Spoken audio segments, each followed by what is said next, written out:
mengisi syurga itu iaitu orang-orang perempuan pula dah. Dia kata tapi hak masuk syurga pun ramai perempuan daripada lelaki-lelaki. Juga yang banyak mengisi neraka pun orang perempuan juga. Hak masuk neraka pun perempuan ramai daripada lelaki-lelaki. Tuan-tuan faham maksud? Maksud dia orang perempuan ramai. Pasal itulah syurga pun mereka ramai, neraka pun mereka ramai. Bukan kata bila jadi orang perempuan ni naya nak kena masuk neraka banyak. Macam orang kata lah, dia kata awak kereta proton ni banyak betul aksiden atas jalan. Bukan kerana proton tu aksiden, tapi proton banyak. Jadi ratio aksiden ni banyak proton lah. Dia kata ni kereta apa nama Daimler ni korang aksiden. Daimler berapa orang pakai, jadi aksiden sikit lah. Itu maksud dia. Bukan kata kereta proton ni siapa pakai nanti aksiden. Dah, jangan salah faham. Sama dengan kes ni. Bila kata oh naya lah jadi perempuan, perempuan ramai nanti masuk neraka. Sudahlah perempuan kena mengasuh anak, sudahlah perempuan kena masak di dapur, sudahlah perempuan kena setrika baju, sudah semua perempuan kena buat, pergi merkik perempuan, semua orang perempuan kena buat. Lepas tu neraka pula ramai depa ni. Ini salah faham. Ini salah faham. Maksud dia apa dia? Maksud dia orang perempuan ramai. Oleh kerana dia ramai di syurga berbanding dengan laki-laki, dan dia ramai di neraka berbanding dengan laki-laki kerana dia ramai. Itu maksudnya.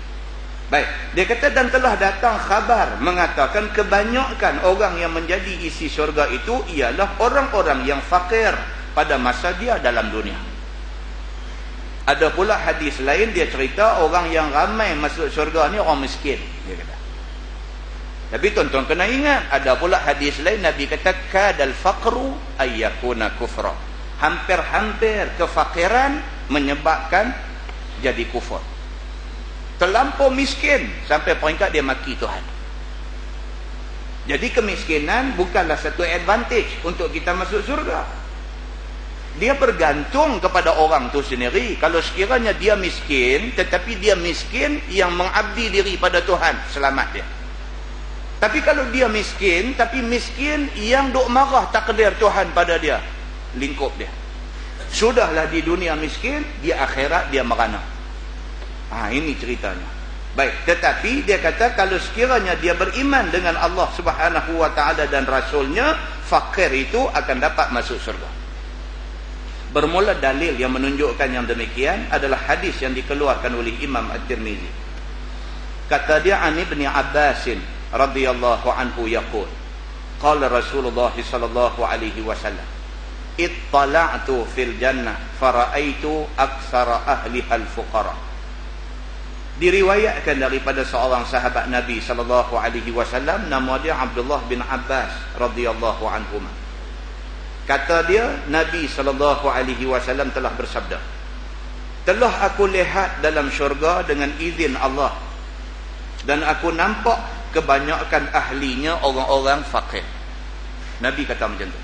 Tuan-tuan, kita kena ingat, Nabi dia masuk dah syurga. Nabi dah masuk syurga dah.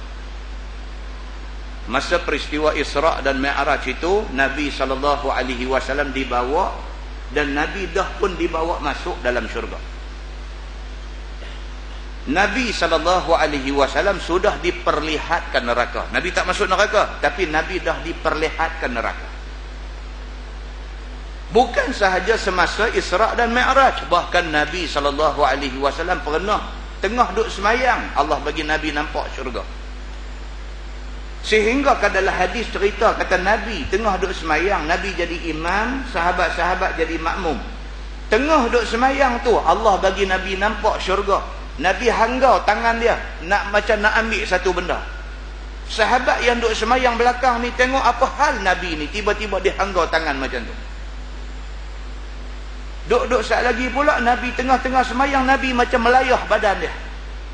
Macam melayah badan dia, macam nak elak satu benda. Sahabat yang duduk semayang belakang Nabi ni tak tahu apa cerita.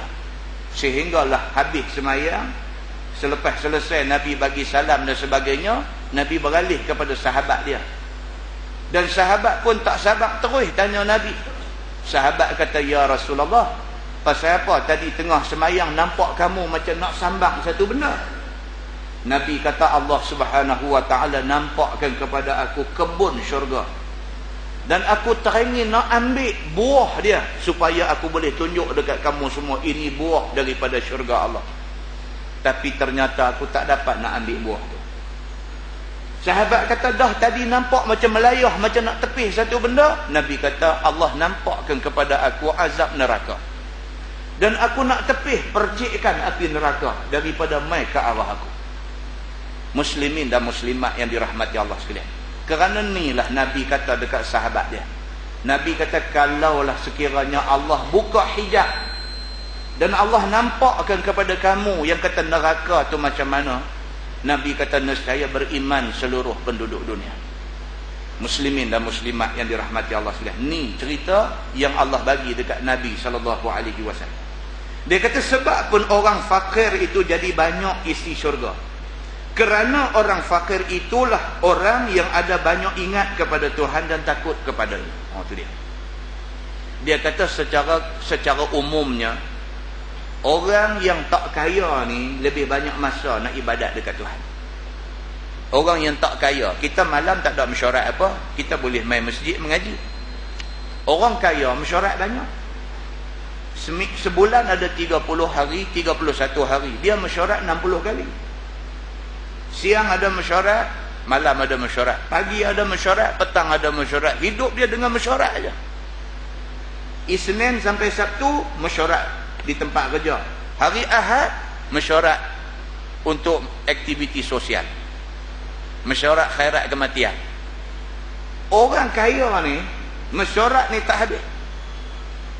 Orang kata lama tak nampak masjid. Allah, dia kata mesyuarat tak habis. Mesyuarat apa yang dia mesyuarat pun kita tak tahu.